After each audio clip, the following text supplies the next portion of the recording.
Hangouts is on the air live. All right, so we are here with two special guests today. We have the one, the only, the old school fish guy. Everybody knows him as Don. We all love him, and we also have Dakota Aquatics on here. Dakota is special to our channel. He's been a subscriber since pretty much the get-go, so very happy to have both of these guests here on the show. So, I just want to start off and say thank you guys for both being here. I know that last night was a little bit hectic because we weren't able to get you in the streams, and do apologize for that. But we're going to hopefully have a show that we could work with you today and get people to know your channels a little more. Thanks. So, you know, you had problems last night, but you were flexible, you adjusted. Can't ask for anything more than that. Problems happen. That's life. Yeah, that's what I was telling Sierra. I'm like, we have no choice. You know, like, we just have to pretty much run with it and try our best and see how it works. And I think the interaction with the people watching was pretty awesome. So I was happy with that, and I know Sierra was too. So oh yeah, it was good. It was good. I enjoyed it. Yeah. So just want to get into. Do you guys want to talk a little bit about your channels first? Whoever wants to go first. Go ahead, Don. Well, okay. Age before beauty, I guess. Old school fish guy, he gets that name because others kept hearing me say I'd do it the old school way. And people encouraged me to start a channel, which I did at the beginning of this year. I was out of the hobby since 1987, restarted in 2015. And one of the things that happened was I was just shocked at, wow, the vast improvements. Of course, I shouldn't have been. But I was also shocked at the lack of knowledge of why we do things the way we do it and what we can learn from the way things used to be done. Not always saying the old way is the best way. I'm just saying that sometimes the old way is good, sometimes it's not. But a lot of times the way we do things today is because of what we did in the old days. Exactly. So that's where it started. I try and throw out tips of various kinds. I'm a terrible videographer, so my fish tanks don't show up very often because I take videos of them and they look like crap. So I just put my face on there so it looks like crap, and that's okay. Well, you do a great job with your videos, Don. Thank you. So Dakota Aquatics, do you want to go and talk a little bit about your channel? Sure, I mainly do discus, but I'm starting up a saltwater tank here soon because I got everything that's sponsored. I got a light from HEM, which was it's like a $600 light they want me to try out for them. So, and then I got some stuff from Carib Sea to put in there, and then I'm also doing a planet tank that Carib Sea is sponsoring. So I'll be doing that. But yeah, I've been in the hobby for, I would say, 35 years. And I ran a pet store for 15 years, which was mostly aquatic and reptiles, and that's basically where I get my background from. Yeah. But like Don was saying, I did that. That was years and years ago, and 30 years ago, the way they did things then are way different than they do them now, and I find it much easier sometimes to do the way they used to do things because sometimes people don't look at it the way you used to look at it years ago. Years ago, you looked at it a simple way, and you just went about it and figured out how to get it done, and you did it. And now they come up with all this complicated equipment and chemicals and all, which I find unnecessary. So, what do you guys think's changed the most over the last 20 years of fish keeping? Well, I'm going to say the quality of the fish. They've definitely changed because most of the stuff back in the day was early breeding, and they didn't know what they were doing real well, and you got a lot of bad stuff. A lot of stuff was caught wild, and it wasn't very good. But yeah, I'd say just basically the stuff you can get now. You can get a lot more stuff now too. But then a lot of that old stuff you can't even get no more because nobody's interested in it. Yeah. I just say some of the old stuff worked really well, though. Like, I had a canister filter from Fluval that was 30 years old, and it ran up until a couple of months ago. So. Yeah, see, there you go. And they made things to last better back then. Yeah. So what do you think's the biggest difference in the industry over the last 20 years, Don? Well, I would have to agree with Andrew there. There's a whole lot of improvement in the fish that we do get, whether local fish store or somebody else ships them to us. You know, back in the 70s and 80s, and I go back even into the 60s, shipping fish was a very iffy proposition, even for the professionals. And the variety, you know, in the early 80s, I was breeding every species of Corydora that ever showed up in Oregon, all 6 of them. All 6 of them. I was selling them to my my wholesaler, and I was breeding. I had 30 tanks going, and almost everything was Corydoras breeding or growing.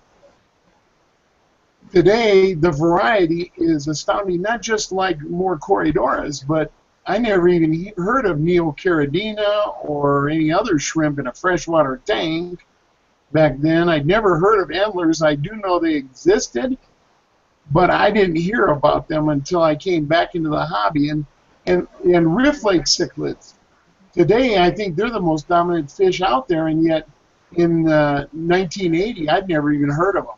They weren't even in books. So that's changed, and probably the other thing is just the chemicals. Oh my goodness. I'm an old diabetic with other health issues, and I hate medication. Well, I also hate medication for my fish. I think, you know, the natural way works best usually if you just understand various aspects of what you're doing. Yes, I do have chemicals, but no, I don't use them very much for my fish. My fish see almost no chemicals. They don't even see fertilizer in the tank usually. My plants get by with fertilizer from the fish. Yeah, no, it's definitely a way to go. There's a lot of people who believe in the same idea as you. It's a natural fish tank, and they have beautiful tanks. So you can't really say that you absolutely need these chemicals or fertilizers in your tank, because I've seen otherwise. So I agree with you on that. Yep. So I got a question for you here. What has been your ultimate worst mishap in the fish room?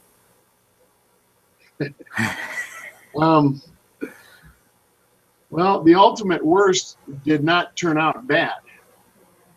I was filling a tank on my back porch, which had 3 walls and the house, cement pad. One of the kids was hurt, and I had the hose in the tank. Now, our water from the hose was about 50 degrees. And this tank it was a 29-gallon. It had my best looking cory cats I'd ever seen. And I was more than an hour before I got back to the tank. And my tank temperature was 58 degrees, I think. I forget the exact number, but it was down there. It was low, yeah. And I went into the house literally crying. I shut the water off, and I just threw the hose on the ground, and I went into the house literally crying, thinking, I've killed all my best fish. And in the morning, my wife and I went out to look, and not a one of those fish was dead. And I had cory eggs everywhere in the tank, on every piece of glass in there. And I had never read a paper on how to breed cory cats. I found out not too long later from my wholesaler that somebody back east, and more than one in particular, but one guy had just published a paper on how to breed cory cats in an aquarium. Up until then, nobody. And I found the hard way how to breed cory cats. So that was a terrible disaster that didn't turn out so bad. I'm a very cautious man. My tanks are always understocked. I would say probably the worst thing happened last year when I was first getting started. The worst thing that happened and became very bad is I lost about half of a 50-gallon tank after I did a water change. I had 3 or 4 tanks set up then, and only that one tank, fish started dying left, right, and down the middle in less than an hour. And I fished out as many live ones as I could. I threw them in other tanks trying to save them. Like I said, I was doing water changes on other tanks. They all came out fine. My pH had spiked in that tank, and I did not realize it. I did not follow my own advice where I say test your water before the water change, test your tap water every time, and I didn't do it. And I lost, I don't know, probably 50 Neocaridina. Oh, wow, that's a terrible loss. 20 endlers, and maybe 10 to 15 different cory cats and bristlenose. Wow, yeah, that's a terrible loss there for sure. Sorry to hear that. Yeah, it's part of the hobby, you know. I made the mistake, and You have to pay for it after.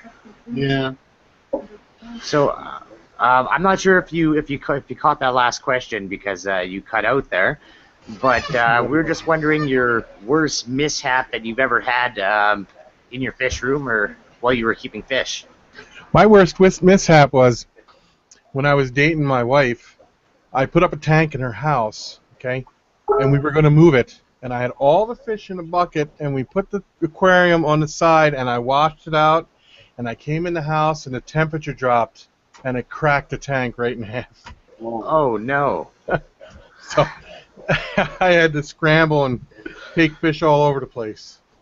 Oh, wow, that sounds pretty bad. I thought I had it bad.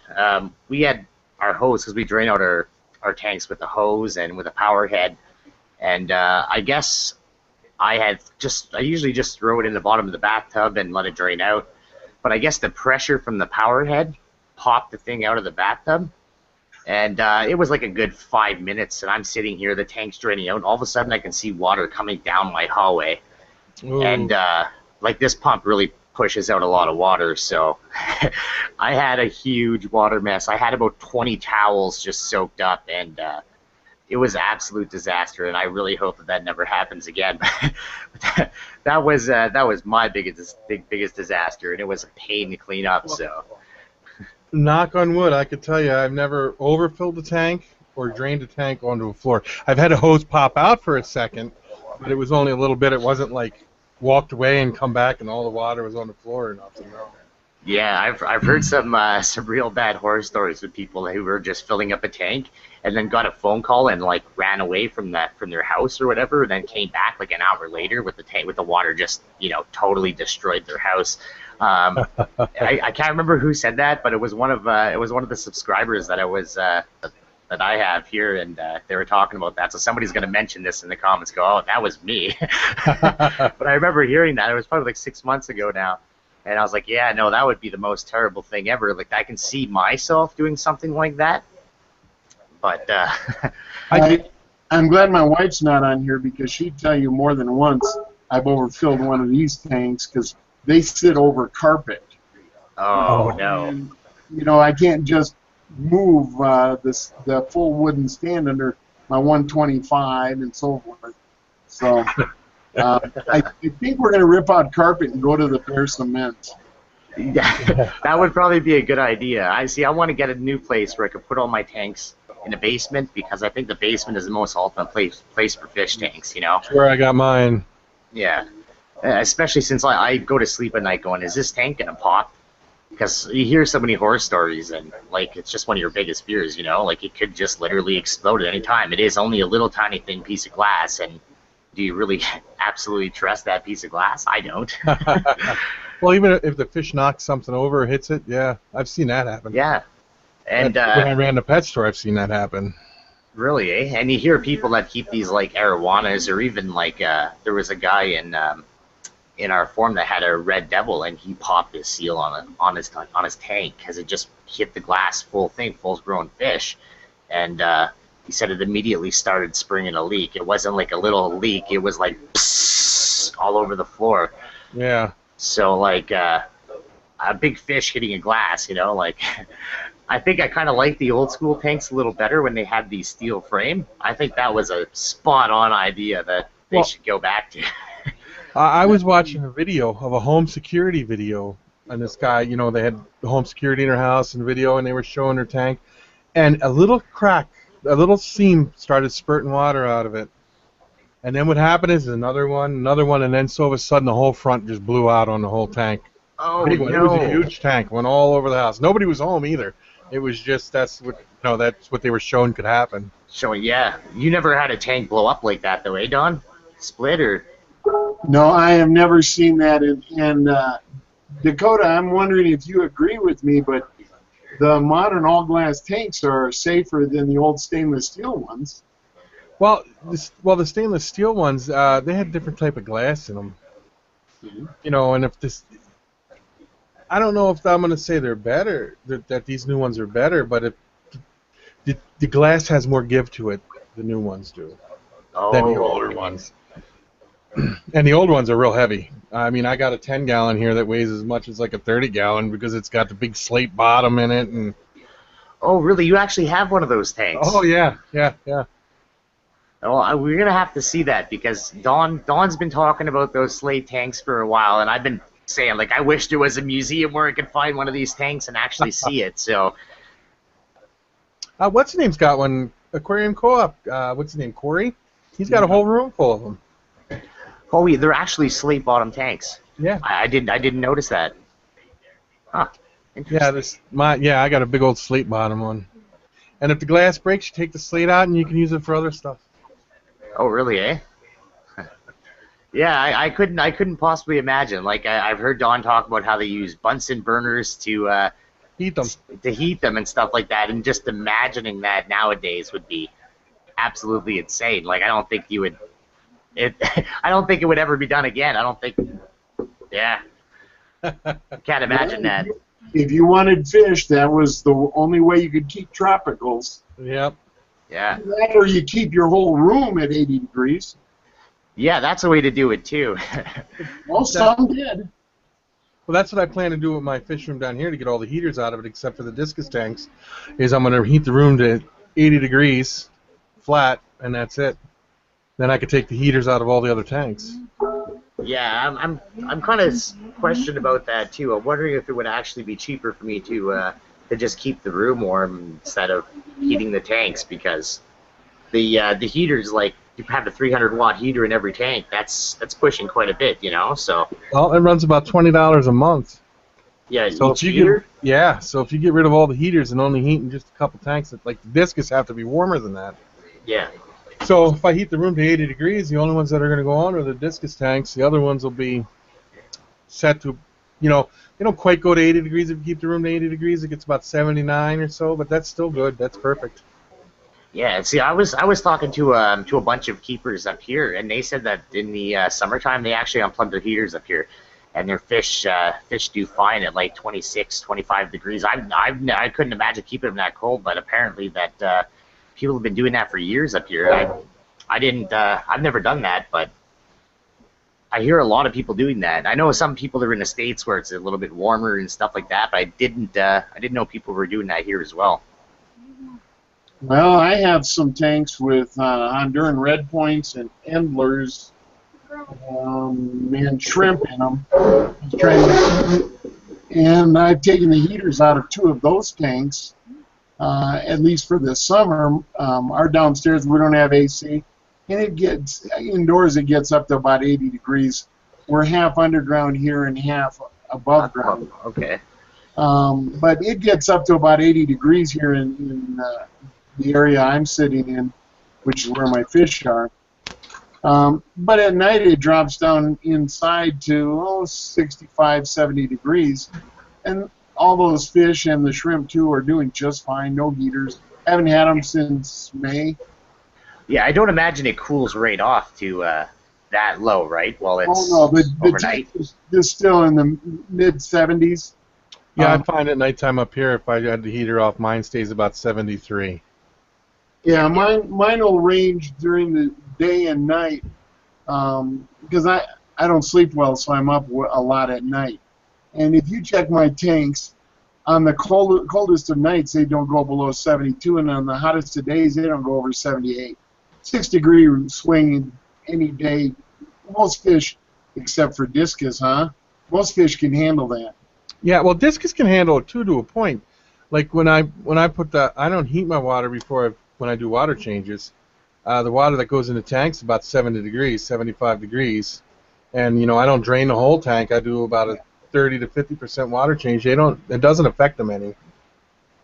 It triggers spawning sometimes, but that's about it. Yeah. Yeah, that's what Don was just saying here about his corridors when he had a mishap. I don't know if you were in for that. He was saying you gave him a cool little rain refresh, and all of a sudden he had a tank full of corridor eggs. So yeah, 20 degrees in an hour. I know this guy there's a guy on the next town over from me. I went over to his house. We bought some corridors from him, and what he does, he'll do a water change, and then the next day he dumps about 3 ice cube trays in the tank, and the next day then he's got eggs all over the place. Really, eh? Yeah. Yep. So do you guys have a funny fish story that you guys wanted to share? You guys must have a funny fish story. I don't know. I have to think. I can give you a little bit funny. It isn't fish, but it's aquariums.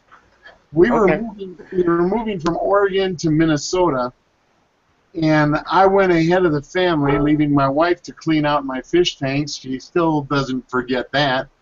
This was 1987, and what precipitated my getting out of the hobby was I took a new job where I was a consultant. I'm going to be moving anyway. And on the way there was an accident, and the rental truck rolled. The box came apart from the truck chassis, in fact. Wow. And he had packed 30 aquariums in there. And she was such a great packer. She was an Air Force brat, so she grew up knowing how. That the only aquarium that was damaged at all was the one that came out of the hole that was ripped open in the top of the box. And one aquarium came out, and the truck rolled over it. Wow. But another one of the aquariums was even cracked. So we think that's kind of funny. That's a pretty good packing job for sure. If that's all that happened. Yeah. I can give you one more funny story that's not mine. Sure. A friend back in the 70s, no, make that early 80s, bought a red-tailed catfish that was about 3 inches long. And he put it in a 55. Now, those were expensive back then. And he said, red-tailed catfish get to be big, but this is big enough. That catfish got to where it couldn't turn around unless it went horizontal or vertical at a diagonal to turn around. To turn around, yeah. But one day, it evidently got mad, and it just went full steam at the glass at the other end and shattered it right out. And he decided he rescued it and threw it in a kiddie pool, and he took it to the Aquarium Society that was just getting started. Nobody wanted it. He took it to the local fish shop. We only had one. Nobody, she didn't want it. She asked her wholesaler. He didn't want it. We had no public aquarium. He ate red-tailed catfish for dinner. Really? Oh, wow. Jeez. After raising it, I don't know if I could do that. Yeah. And it was, it was 3.5 feet long at least. And he bought it at 3 inches, so. Wow. Yeah, they can grow like pretty big, up to like 5 feet or something like that, eh? I think 300 or 400 pounds. They get Really? huge. Yeah, I've seen some pictures, and they're just like, you see them holding them, and they're just like, wow, struggling to lift it. Well, that's what a lot of people have to understand. When they go to the pet store, they need to check to see how big that fish gets before they take it home. Yeah. I think a lot of that it's kind of on the fish stores, though, with the way that they advertise it, because they're like you'll see like a jaguar or cichlid there, and they're like, oh, like you only need like a 40-gallon tank for that thing to be happy and healthy in, and you guys know they can grow up to like 15 inches. So how is it supposed to be happy in a 40-gallon tank? And I think that's a lot of the problem right there. Is just the way that people are going about it at these stores. It's all for profit, right? So yeah, that's what I think. It's like the Pacu piranhas. They get huge, huge. yeah. And you see people coming to the store with these big fish that don't even fit in the aquariums. They're like, "Would you take it?" No, I can't use. Put it nowhere. No, yeah. It's not all on the fish shop though, because if I work with a local fish shop, I want to talk to either the owner or somebody that's been there a while, and I know that they know their stuff. But a lot of local fish shops, back in the old days, usually the only people that worked there were the owner and maybe one or two people. Yeah. And they were serious hobbyists because it didn't pay. And, you know, there's a reason why some people are former fish shop owners, is because it doesn't pay even for the owner. No. And so you have to consider that the owner's not hiring people that have a college degree in fish biology.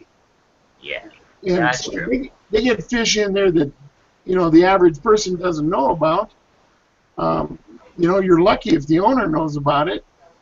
You know, I've seen fish that even today that I've never even heard of. Well, see, that's where the internet comes in handy, because then you can look it up and see. You know, where back in the day you couldn't do that, but now you can. And sometimes the owner didn't know how big the stuff got. They're just going by what they were told by a wholesaler. Yeah, we got this fish on special. You know, you're just going by what the wholesaler said. Yeah. Yeah, I imagine a lot of it was word of mouth back in the day, right? So, like you said, you didn't have the internet, we didn't have all this research. Just we have to go Don's old way, and that was the library, right? Yeah. The thing that people don't know about anymore. Well, and before we had an aquarium society in Portland, we used to gather at the local fish shop on Saturday mornings. It was kind of an unwritten, unorganized Meet and club. greet type thing you had going, eh? We just would gather there and talk. And, you know, I will admit I didn't go very often. I was living a busy life and so forth. But that was the local gathering. Yeah, that's how information got spread too. Is from one person telling another person, and you know. Yeah. And speaking of internet, I just looked it up. And red-tailed catfish, at least one website says they'll get up to 6 feet. 6 feet for their. Oh, you know what? I think that means Sierra's question was off.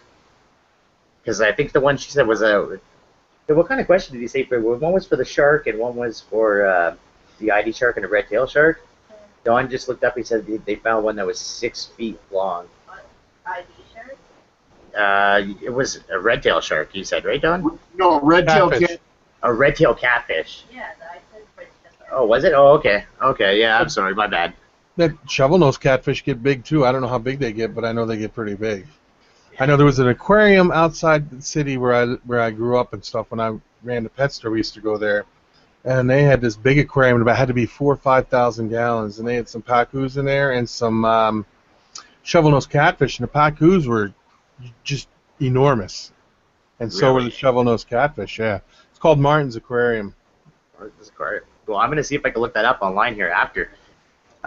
So you guys, what's your favorite fish? What's the fish you guys? What's your favorite and least favorite species here? My favorite's going to be the discus. And my least favorite, I'm going to say, no matter, you know, I never kept them, but when I had them in the pet store, I'm going to have to say the least favorite would have to be an elephant nose. Kind of strange, but, you know, everything else, the elephant nose are kind of picky eaters and stuff, so. Okay, I don't think I've ever seen one of those. I'm actually trying to pull one up now. A Mormy red. What was that, Don? Sorry, you cut out there a little bit here. It's a Mormy red. A Mormy red. Mormyrid. And elephant nose is just one of the, but it's the most popular one, I think. Oh, wow, that is such a cool fish. It's an African fish. Is it? It kind of looks like an elephant, so it kind of makes sense. It's an African fish. I don't know if fish and elephant, I don't know what happened here, but It might be Look, easier to take care of today because you can get access to stuff easier than you could back 30 years ago. But 30 years ago, they weren't easy to keep. really, eh? Yeah, I would imagine because like Don was saying here too, back 30 years ago, the African fish were really, really hard to come by here in the States. So Well, but Rift Lakes hadn't even been discovered, really. Not by okay. Okay. So my favorite has to be the Cory. Everyone shouldn't be surprised at that. My least favorite is any fish that I can't keep plants with. I like my plants. So like all of our fish then? Yeah, pretty much. And I don't like plastic plants. Or the giant plecostomus, right? Or the common plecostomus. I do not like a common plecostomus. We have one. I love the ancestris. Oh, yeah. We got a common plecostomus about 2 inches long, and it's now over a foot. Yeah, they get pretty big. I've got Farlowella too. I like them. But no common plecostomus. Somebody gave me one that was a foot long or so, and I put it in one of the horse troughs where we have a lot of algae. And I threw in a bunch of goldfish with it, and I already had some koi in there. And the plecostomus and one fancy goldfish are the only ones that died. And that was a year and a half ago. Really? Wow. Yeah, somebody had posted that they had like a 1.5 foot long plecostomus. So I was like, well, I don't want it, but I want to go check it out.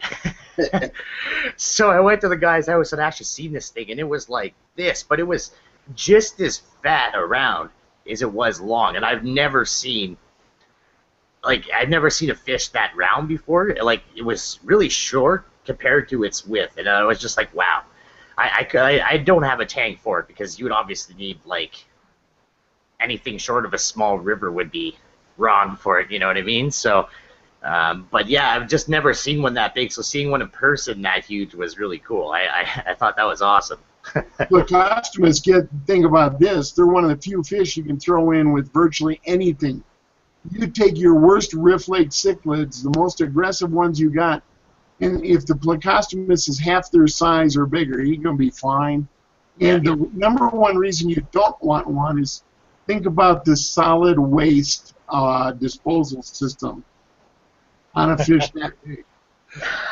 Yeah, and they're already pretty bad for being waste makers in the tank. Because I remember when I had one in my 55, and it was just like you could see these little turds everywhere in the tank. And I vacuum up my tanks on a daily basis, so this one tank, every time I'd go look at it, it'd be like just covered in the whole bottom. So I was kind of happy to get rid of that fish.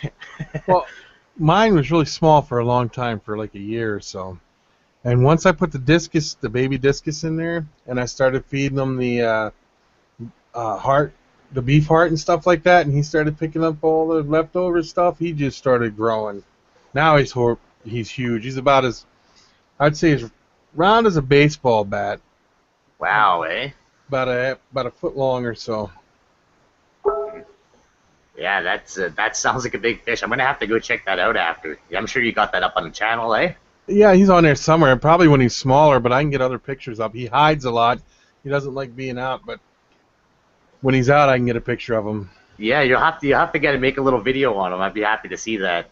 Well, I know if you go to my Facebook page, you can see pictures of him. He's on there on some of my photos. Oh, really? Yeah, I'll check that out. I'll check that out for sure. So, I got another question here. The best lies told to your spouses for the hobby.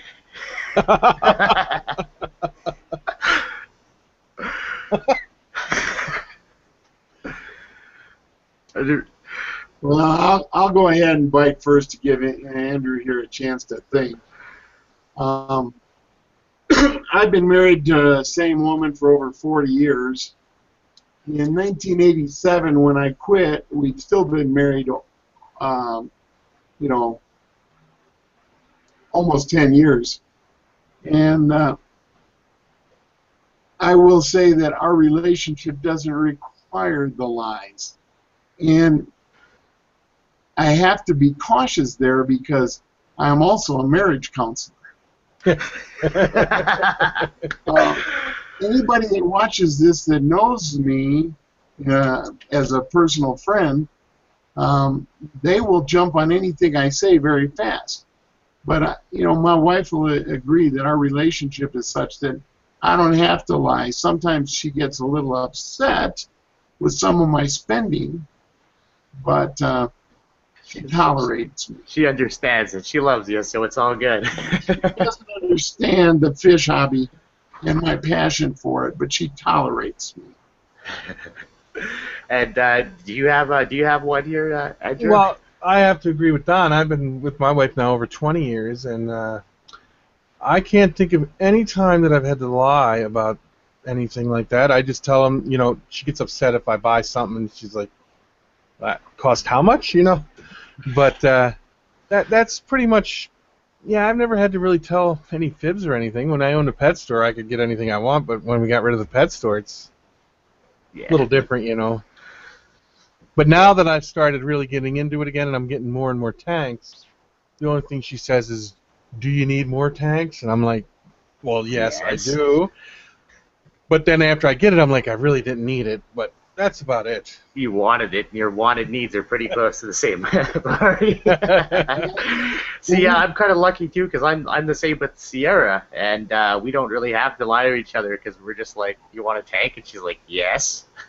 It's always yes, so we're lucky. But having the groups that we run, I mean, there's got to be about one a week that just like, "Oh, I just picked up this beautiful flower horn for $35, and real price $350. That's just for my wife, though, And we hear this quite often. I figure, you know what? You guys have been in the hobby for so long that you guys might have a funny story too that you wouldn't mind getting caught over. So. No, I can deal with that, but I don't have that. Andrew, though, here's the answer. You need to remember this. When anyone asks, "How many tanks do you need?" the answer is always one more. One more. I'll have to remember that now. See, that's what I'll have to say. If she says that again, "How many do you really need that?" "Yeah, I need just one more."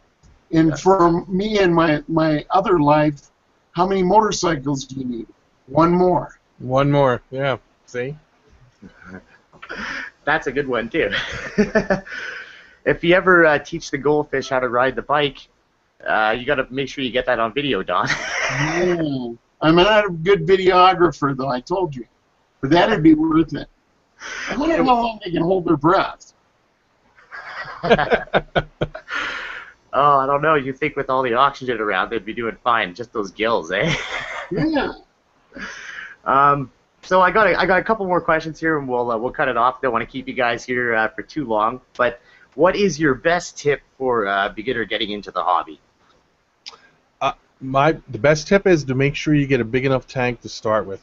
Most people want to start off with a 10-gallon tank just to try it out to see if they like it, and then they end up going back and buying a bigger one and a bigger one. You're better off just starting off with like maybe a 40-gallon or a 55-gallon right off the bat, because they're not as expensive as they used to be, and starting off there and taking it slow. Make sure you research your fish. That's about the best tip. Make sure you research everything, because a lot of people don't know a lot of fish can't go together and stuff. Yeah, no, that's a great one too. I definitely agree with that 100%. What do you think about that, Don? Well, I think that's an outstanding first tip. I have two I have to give that are equal in my book. One is ignored by everyone today. Is don't overload your tank to start with. I don't care how big it is. If you get a 55-gallon and somebody says, "Oh, you can put 500 shrimp in there," don't do it to start with. Yeah. And the other one is, and this is really my first one, is that I don't care what disease you have, what problems you have, what you're trying to prevent, the number one thing to remember is water change. Water change, water change, water change. And then when you're done doing that, do another one. I have well water at 8.8 pH. If I kept Riff Lake cichlids, I would be doing 50% water change 3 times a week. The fish would love it. Since I like South Americans, water changes are a little more complicated. I don't do them 3 times a week. But water change, water change, water change. Helps prevent disease, helps prevent algae, helps cure algae, helps cure disease. It's just plain good, especially when that water change includes a nice gravel site. Yeah. So, yeah, no, I think that's definitely some great points there. So one more question here, and then we'll end it up. What is your do you have a fish myth? A single myth myth about fish keeping? That fish will get only as big as the environment they live in, and that is not true. Fish will continue to grow. They might grow slow. Sometimes it even gets them sick to where they die because their insides will continue to grow, but a fish will continue to grow. They have a predetermined size when they're catch out of when they're fry, you know, they got a determined size as to how big they're going to get. They're going to get that big no matter what size tank you put them in. Yep. Whether they live long enough to get that big, that's the biggest myth out there. Somebody always says, well, if you put it in a small tank, it's going to stay small. No, that's not true. Definitely not true, yeah. Do you have one done? Well, my biggest pet peeve is the borderline myth.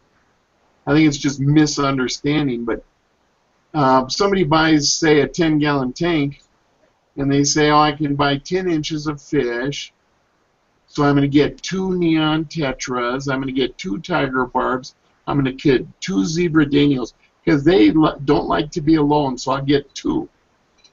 And people do that with cory cats, autocinkless, and so on. Save that for your plecostomus.